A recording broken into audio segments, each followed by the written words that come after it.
Hello everyone. आज हम discuss करने जा रहे हैं जो एग्ज़ाम्स में कई बार रिपीट हुआ है वो topic that is public and private patriarchy. तो सबसे पहले पैट्रियार्की होता क्या है? पैट्रियार्की का मतलब होता है कि मेल डोमिनेंस वाला सिस्टम, एक ऐसा सिस्टम जहाँ पर मेल मेंबर्स की डोमिनेंस होती है फीमेल मेंबर्स के ऊपर। ये आपको दोनों ही स्फेयर्स में देखने के लिए मिलता है, चाहे पब्लिक स्फेयर हो या प्राइवेट स्फेयर हो।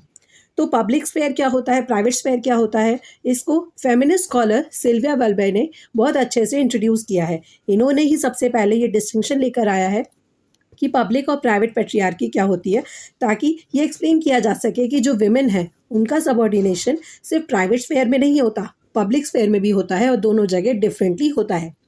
पब्लिक स्फेयर का मतलब है यहाँ पर सोसाइटी और प्राइवेट स्फेयर का मतलब है यहाँ पर होम, अपना फैमिली हाउस होल्ड।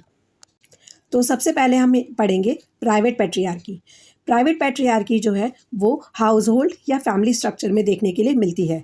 ये मेन के द्वारा मेंटेन की जाती है, स्पेशली जो घर में होते हैं जैसे कि हस्बैंड्स, फादर्स या कोई भी आपके मेल रिलेटिव्स हो सकते हैं। इसके फीचर्स हैं कि यहाँ पर विमेन को हम हमेशा डोमेस्टिक या केयर वर्क में ही परफॉर्म करते हुए एक्सपेक्ट करते हैं कि विमेन का जो काम है वो सिर्फ डोमेस्टिक वर्क करना है, केयर वर्क करना है, जो कि अनपेड होता है। दूसरा, मेन को ब्रेड विनर्स की तरह हम लोग ट्रीट करते हैं, जबकि विमेन को हम लोग केयर गिवर्स ही मानते हैं कि विमेन का काम ही यही है कि उनको बड़े बुजुर्गों का और बच्चों का ध्यान रखना है और घर के काम करना है, जबकि जो मेन है उनका काम है बाहर जाके पैसा कमाना। विमेन को किसी भी तरीके का कोई भी प्रॉपर्टी राइट नहीं दिया जाता है घरों में, ना ही उनका कोई कंट्रोल होता है किसी भी रिसोर्सेज के ऊपर, चाहे वो लैंड हो, चाहे उनका कोई भी और प्रॉपर्टी हो, उनको किसी भी चीज़ पर राइट नहीं दिया जाता है।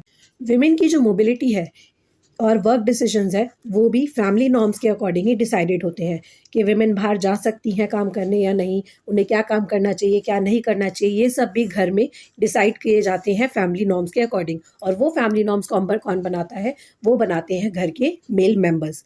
तो प्राइवेट पैट्रियार्की का मतलब ही होता है कि विमेन क्या काम करेंगी, क्या नहीं करेंगी, उन्हें बाहर जाना अलाउड है या नहीं, ये कौन डिसाइड करता है, घर के मेल मेंबर्स। अब इसका उनके काम पर क्या असर पड़ता है। विमेन जो है पेड वर्क से विड्रॉ कर लेती हैं मैरिज के बाद या फिर चाइल्ड बर्थ के बाद, क्योंकि उनकी जो रिस्पॉन्सिबिलिटीज़ हैं उनकी फैमिलीज़ के तरफ ज़्यादा बढ़ जाती हैं।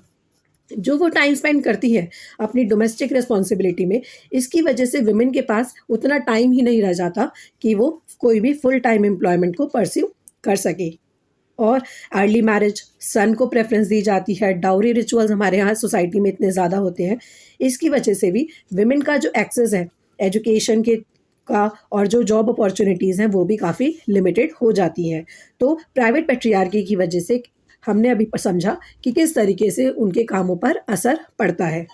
पब्लिक पैट्रियार्की का मतलब होता है कि हमारे सिस्टम में, हमारे जो इंस्टीट्यूशंस बने हुए हैं उसमें किस तरीके से डिस्क्रिमिनेशन विमेन फेस करती हैं, जैसे कि वर्क प्लेसेस में, मार्केट में, एजुकेशनल इंस्टीट्यूशन, स्कूल कॉलेजेस में विमेन के साथ जो डिस्क्रिमिनेशन होता है उसके बारे में पब्लिक पैट्रियार्की सिस्टम हमें बताता है।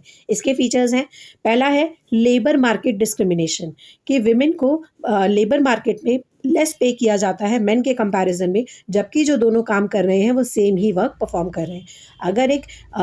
अगर मेन और विमेन दोनों ही सेम वर्क कर रहे हैं तो उनका जो पे स्केल है वो सेम होना चाहिए, लेकिन हमारी जो मार्केट स्ट्रक्चर होता है उसमें विमेन को कम पे किया जाता है मेन के कंपैरिजन में।